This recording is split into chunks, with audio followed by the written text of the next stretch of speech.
അല്ല, തമിഴ്നാട് ഇപ്പം എത്ര കാലമായി ഭരിക്കാൻ തുടങ്ങിയിട്ട്? ഇവരുടെ വിമർശനങ്ങൾ തമിഴ്നാട് കണ്ടോ? മമതാ ബാനർജി ഇപ്പം എത്ര ടൈമായി? മമതാ ബാനർജി കുറച്ച് കാലമായില്ലേ? ഇവിടെ ബീഹാറിൽ ഇദ്ദേഹം എത്ര കാലമായി? ഒറീസയിൽ നവീൻ പട്നായിക്കിന്റെ ദീർഘകാല ഭരണം കഴിഞ്ഞു എന്ന ആശ്വാസം ഉണ്ടായില്ലേ? ഇപ്പോൾ ആരധികാരത്തിൽ വന്നേ? ഇവര് ഈ തുടർച്ചയുടെ അപകടത്തിന് ജനാധിപത്യത്തിന്റെ പുതിയ കാഴ്ചപ്പാടുകൾ അവതരിപ്പിക്കുന്ന ആളുകൾ ഒറീസയിൽ വളരെ സന്തോഷവാന്മാരായിരിക്കില്ലേ? ഇപ്പോൾ വേറെ തുടർ ഭരണം പോയില്ലേ? ഇപ്പൊ ആര് വന്നു? അപ്പൊ ഈ നരേറ്റീവ് നമ്മൾ മനസ്സിലാക്കിക്കൊള്ളണം. ഇത് ഒറ്റ ലക്ഷ്യമുള്ളൂ, BJPയെ കൊണ്ടുവരാനുള്ള വാതിൽ തുറക്കുക എന്ന ലക്ഷ്യത്തിലേക്ക് സഹായിക്കലായിരിക്കും.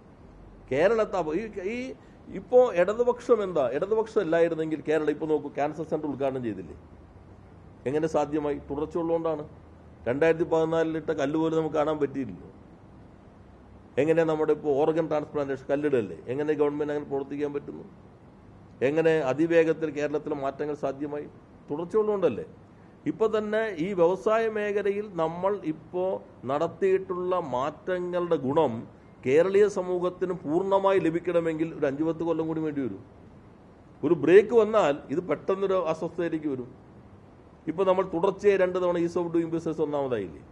ഇപ്പൊ നോക്കൂ, ഇന്ന് ഉദ്ഘാടനം ചെയ്യുന്നു, നാളെ കല്ലിടുന്നു, അടുത്ത ദിവസം വലിയൊരു 2000 കോടിയുടെ ഇൻവെസ്റ്റ്മെന്റ് എറണാകുളത്തേക്കുള്ള ഒരു EOU ഒപ്പുവയ്ക്കാൻ പോകുന്നു. 1.5 ലക്ഷം സ്ക്വയർ ഫീറ്റിന്റെ 2 ലക്ഷം മറ്റോ കിൻഫ്രയുടെ തന്നെ ടാറ്റ എലക്സിക്ക് നിർമ്മാണം കഴിഞ്ഞ് കൈമാറാൻ പോവുകയാണ് തിരുവനന്തപുരത്ത്. എല്ലാ ദിവസവും ഇതാണ് Wayanad carbon neutral coffee park ഉദ്ഘാടനം ചെയ്യാൻ പോകുന്നു. അതുപോലെ തന്നെ അവിടെ തന്നെ വലിയൊരു ലോജിസ്റ്റിക് പാർക്ക് ഉദ്ഘാടനം ചെയ്യുന്നു. ഇവിടെ 14-ാം തീയതി കളമശ്ശേരിയിൽ തന്നെ പുതിയ ലോജിസ്റ്റിക് പാർക്ക് ഉദ്ഘാടനം ചെയ്യുന്നു. അദാനിയുടെ നിങ്ങൾ പോയി നോക്കൂ, മുഖ്യമന്ത്രി കല്ലിട്ട സ്ഥലത്ത് നിന്ന് ഇടയ്ക്കൊന്ന് പോയി നോക്കിക്കോളൂ, അവിടെ ആദ്യത്തെ സ്റ്റേജ് നിർമ്മാണം കഴിഞ്ഞു. ഇതെല്ലാം തുടർച്ചയുള്ളതുകൊണ്ടാണ്. 14-ാം തീയതി ലോജിസ്റ്റിക് പാർക്ക് ഉണ്ട് അതിനപ്പുറത്ത്. അപ്പോൾ 5:30 തോന്നുന്നു. ഇതെല്ലാം സാധ്യമായത് തുടർച്ചയുള്ളതുകൊണ്ടാണ്. തുടർച്ച പോയാൽ കേരളം ഒരു തകർച്ചയിലേക്ക് എത്തും. ഒരു നവയുഗമല്ല, ഒരു പ്രാകൃത അധോയുഗത്തിലേക്ക് കേരളത്തെ കൊണ്ടുവരാൻ മാത്രമാണ് ഈ നരേറ്റീവ് വഴി സഹായിക്കുകയുള്ളൂ.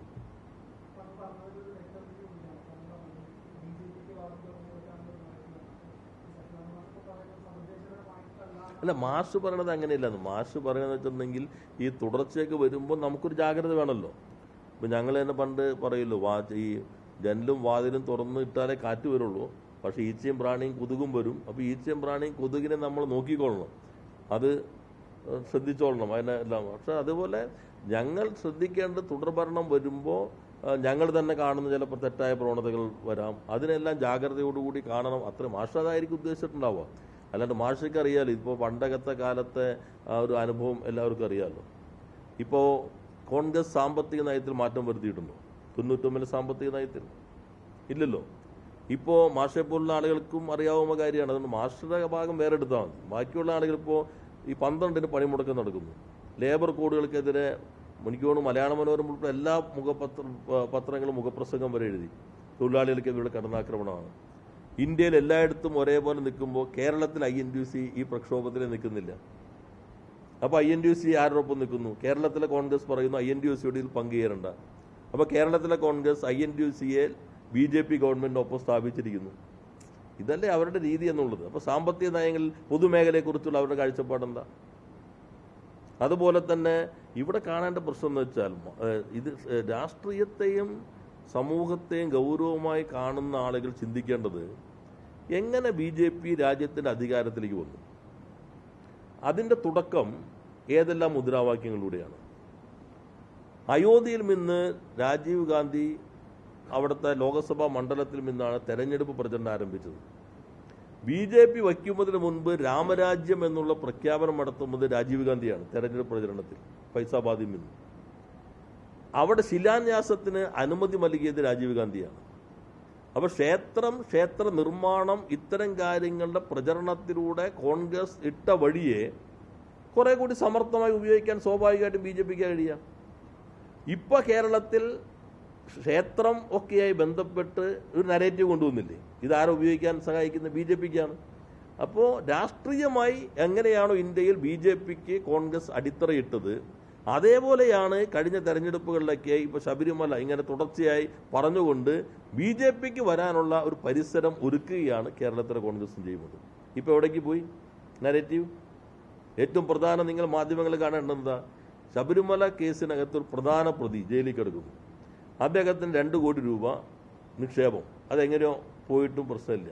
അതേ 2 കോടി രൂപ ഈ പ്രതികളും ഒന്നിച്ച്, ഈ പ്രതിയല്ല വേറെ പ്രധാന പ്രതികൾ ഒന്നിച്ച് സോണിയാഗാന്ധിക്ക് ഒപ്പം നിൽക്കുന്ന ആൾക്ക് നൽകിയെന്ന് പറയുന്നു.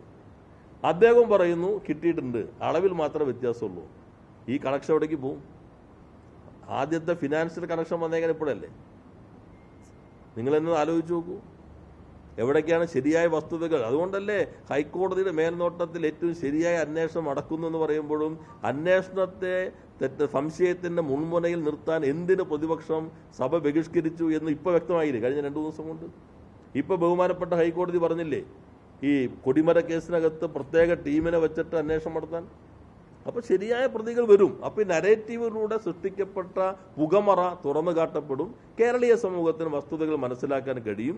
കോൺഗ്രസ് ചെയ്തത് അവരുടെ ഈ പ്രശ്നം കൂടി കണ്ടുകൊണ്ടായിരിക്കാം. എന്നാൽ അതോടൊപ്പം ദേശീയ രാഷ്ട്രീയത്തിൽ BJPക്ക് ഉള്ള രാഷ്ട്രീയ ആശയ പരിസരം രൂപപ്പെടുത്തിയ അതേ രീതിയാണ് കേരളത്തിലെ കോൺഗ്രസ് ഇപ്പോൾ സ്വീകരിച്ചുകൊണ്ടിരിക്കുന്നത്.